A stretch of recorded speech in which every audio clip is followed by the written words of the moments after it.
Piensa en el equipo de fútbol que más odias, no el que menos te gusta, el que odias de verdad. El que hace que cuando pierden, aunque tú no hayas ganado nada, sientas algo parecido a la satisfacción. Ahora responde con honestidad. ¿Cuántos fans de ese equipo conoces personalmente? ¿Cuántas conversaciones has tenido con ellos? ¿Cuántas veces te han hecho daño de verdad? Para la mayoría de la gente la respuesta es casi ninguna. Y aún así, el odio está ahí, nítido, real, automático. ¿Por qué? La respuesta no está en el fútbol, está en algo mucho más profundo y mucho más incómodo, en cómo está diseñado tu cerebro para dividir el mundo en los nuestros y los otros, y en lo poco que hace falta para activar esa división.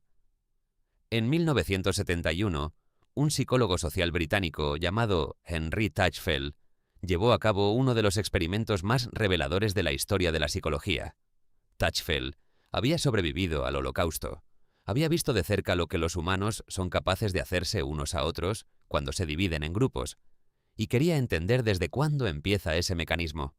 ¿Cuánto hace falta para que una persona empiece a favorecer a los suyos y a perjudicar a los otros?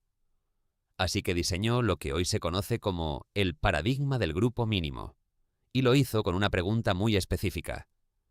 ¿Cuál es la cantidad mínima de información necesaria para que se forme un grupo y para que ese grupo empiece a discriminar a los demás? La respuesta fue devastadoramente pequeña. Tajfel tomó a un grupo de adolescentes que se conocían entre sí, que ya eran amigos, y los dividió en dos grupos de la forma más arbitraria posible. En algunas versiones del experimento, les mostraba puntos en una pantalla y los asignaba aleatoriamente según si habían estimado más o menos puntos. En otras, directamente lanzaba una moneda. Los grupos no tenían nombre, no tenían historia, no tenían ningún símbolo que los identificara, solo una etiqueta vacía. Y aún así, en cuestión de minutos, los participantes empezaron a comportarse de forma predecible. Favorecían económicamente a los miembros de su grupo sobre los del otro, incluso cuando eso significaba obtener menos dinero en total. No buscaban el mayor beneficio posible para todos, buscaban la mayor diferencia posible entre su grupo y el otro, aunque eso los perjudicara a ellos mismos. El experimento se ha replicado decenas de veces en todo el mundo, con adultos y niños, con grupos formados por cualquier criterio imaginable. El resultado siempre es el mismo.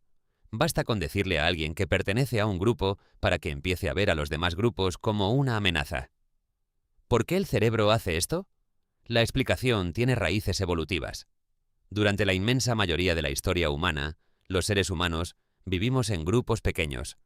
Tu grupo era literalmente tu supervivencia. Te daba comida, protección, compañía, acceso a recursos. Los grupos de fuera eran competencia potencial por esos mismos recursos. El cerebro desarrolló un sistema de detección muy eficiente.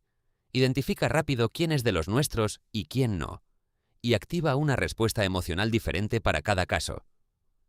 Ese sistema se llama identidad social y fue descrito en detalle por el propio Tajfel junto al psicólogo John Turner en la teoría de la identidad social. La idea central es sencilla. Una parte significativa de quiénes somos no viene de nuestras características individuales, sino de los grupos a los que pertenecemos. Soy de este país, de esta ciudad, de este equipo.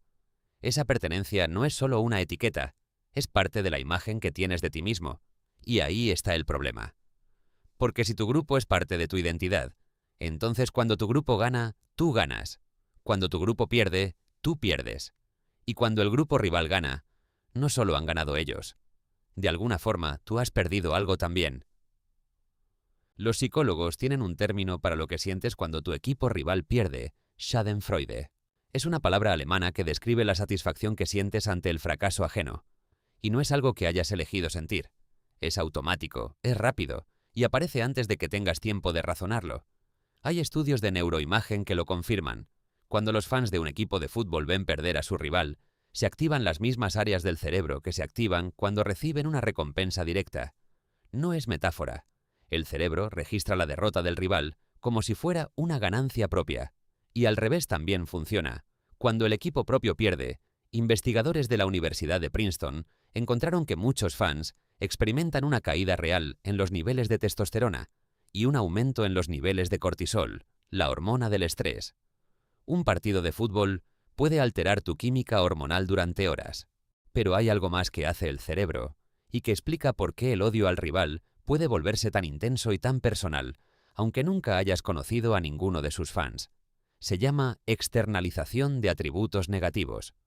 Cuando algo malo hace alguien de tu grupo, tu cerebro trabaja activamente para encontrar una explicación contextual. Las circunstancias lo llevaron a hacer eso, tuvo mala suerte, estaba bajo presión. Cuando algo malo hace alguien del grupo contrario, la explicación que produce el cerebro es diferente. Así son ellos, es su forma de ser, es lo que te puedes esperar de esa gente. Esto no es un defecto de carácter. Es un sesgo cognitivo universal que los psicólogos llaman el error de atribución fundamental aplicado a la dinámica de grupos. Tu cerebro no lo hace porque seas mala persona, lo hace porque es eficiente. Mantener una imagen coherente de quiénes son los nuestros y quiénes son los otros requiere menos energía cognitiva que evaluar a cada persona individualmente. El Mundial de Fútbol es, entre otras cosas, el mayor experimento de identidad de grupo que el ser humano organiza voluntariamente. En cuestión de días, millones de personas que no se conocen entre sí empiezan a sentir una conexión real con otros millones de personas del mismo país y una distancia igual de real con los del país rival. No importa si no tienes nada más en común con ellos. No importa si nunca has pisado ese país. La camiseta es suficiente. Teichfeld lo habría reconocido inmediatamente. Es exactamente lo que demostró en su laboratorio con adolescentes y grupos formados al azar. El mecanismo es el mismo, solo que a escala de miles de millones de personas. Lo que hace el fútbol y lo que hace cualquier competición de grupo no es crear el odio al rival desde cero. Es activar algo que ya estaba ahí, instalado desde mucho antes de que existieran los estadios, los colores y los himnos. Algo que el cerebro humano lleva haciendo desde que sobrevivir dependía de saber, rápido y sin margen de error, quién era de los tuyos y quién no. El problema no es que sientas eso. El problema es no saber que lo estás sintiendo. La próxima vez que sientas esa satisfacción cuando pierde el rival, o esa rabia cuando un fan del otro equipo celebra delante de ti, date un segundo.